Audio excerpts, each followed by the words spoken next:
Have you ever wondered what your life would truly look like if you woke up every morning as a student at Harvard? Have you ever closed your eyes and tried to feel the weight of a crimson lanyard in your pocket, or the specific, heavy silence of a library that breathes the history of centuries? We often see this place through a cinematic lens, the sweeping drone shots of red brick towers, the romanticized dark academia aesthetic, and the tropes of effortless genius. But what is the actual pulse of a life lived inside the world's most famous intellectual bubble? It is a place where the air itself feels dense with expectation, where every cobblestone seems to whisper the names of presidents, poets, and Nobel laureates, and where the line between becoming someone and fading into the background feels as thin as a page of a hand-copied 17th century manuscript. Your day doesn't begin with a grand orchestral swell. It starts with the sharp clinical hum of an iPhone alarm at 6:45 a.m. You are in a dorm room in Massachusetts Hall, or perhaps a drafty suite in Strauss. The ceiling is high, the floors creak with the weight of thousands of footsteps before yours, and the radiator hissed and rattled all night like a restless ghost. For a moment, you lie there in the dark, staring at the shadows on the wall, and the imposter syndrome hits you before you've even opened your eyes.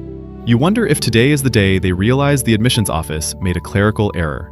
But there is no time for existential crises. You pull on a heavy wool sweater, because the wind cutting across the Charles River is sharp enough to draw blood, and step out into the Cambridge morning. The Harvard Yard at dawn is a masterpiece of New England mist. The tourists haven't arrived yet with their selfie sticks and loud voices. It's just you, the squirrels, and the silhouettes of the statues. You pass the statue of Three Lies, John Harvard. His left boot is polished to a blinding gold by the hands of thousands who hope for a fraction of his luck. You don't touch it. You know better. You know that the luck here isn't found in bronze, but in the caffeine-fueled endurance of the person walking next to you. You feel a strange, vibrating energy in the air, a mix of extreme privilege and extreme pressure that acts as the background noise of your entire existence. Breakfast at Annenberg Hall is a sensory overload. As a freshman, you eat under a vaulted, timbered ceiling that feels like a cathedral to human potential. The light pours through stained glass, casting deep purples and oranges over long, communal tables. This is where the Harvard magic is supposed to happen, but in reality, it's a chaotic symphony of clinking silverware and high-stakes conversation. To your left, someone is explaining the ethics of CRISPR gene editing while scrolling through a lab report. To your right, two students are debating 17th century political philosophy over soggy cereal and lukewarm coffee. You realize that at Harvard, you aren't just consuming food, you are witnessing 1,000 different futures being drafted before 9 a.m. Every casual chat feels like a networking opportunity you might be missing. The walk to your first seminar takes you past Widener Library. It sits in the center of the yard like a stone fortress, a monument to the staggering volume of human knowledge. You know that deep in its 10 floors of stacks, some of them underground, smelling of old paper and ozone, there are books that haven't been opened in 50 years. You feel the weight of those millions of volumes pressing down on you. When you finally enter a classroom in Seaver Hall, the atmosphere shifts from the cold morning air to a heated intellectual arena. Here, participation isn't just about raising your hand, it's about the Socratic method, where a professor might dismantle your logic in front of 30 of the brightest minds of your generation. You learn to speak in Harvard, a language of precision, nuance, and the constant fear of sounding mid. By mid-afternoon, the Harvard burnout begins to settle into your bones. You find yourself in a local coffee shop, maybe the minimalist sanctuary of Blue Bottle or the bustling warmth of Tate. You are surrounded by the rhythmic clicking of 100 MacBooks, a sound that resembles a digital rainstorm. You stare at a syllabus that feels less like a reading list and more like a mountain range you are expected to climb without oxygen.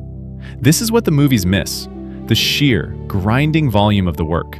It's not just about being brilliant, it's about how many hours you can stay functional on 4 hours of sleep. You spend 3 hours dissecting a single stanza of T.S. Eliot or debugging a line of C code for CS50, while the rest of the world feels like a distant, blurry memory. Social life here is a beautiful, exhausting paradox.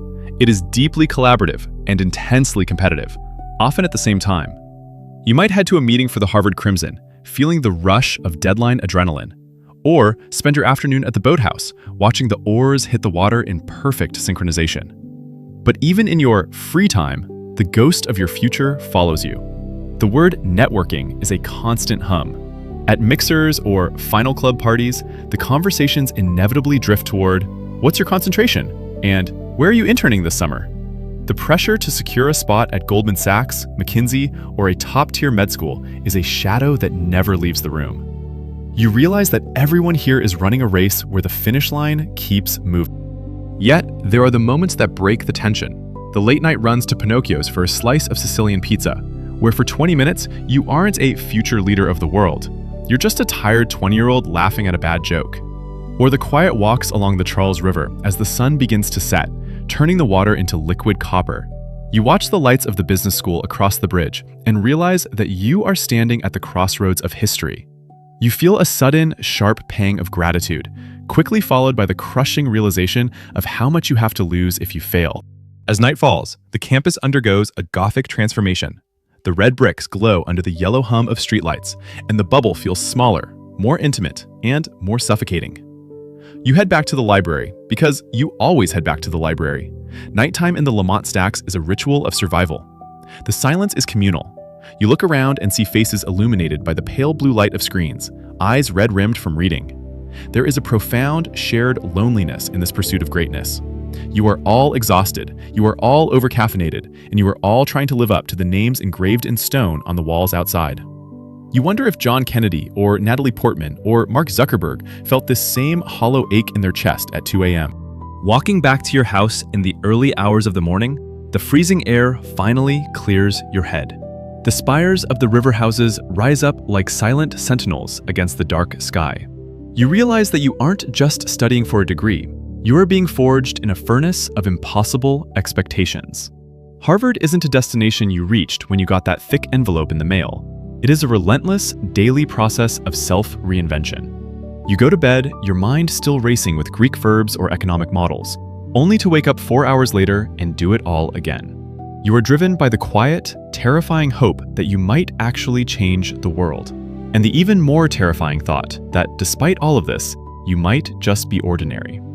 But as you drift off to sleep, you know one thing for certain: you wouldn't be anywhere else. If you enjoyed our content, please give us a like, subscribe, and leave a comment. This little signal helps us know that we should keep delighting you with our content.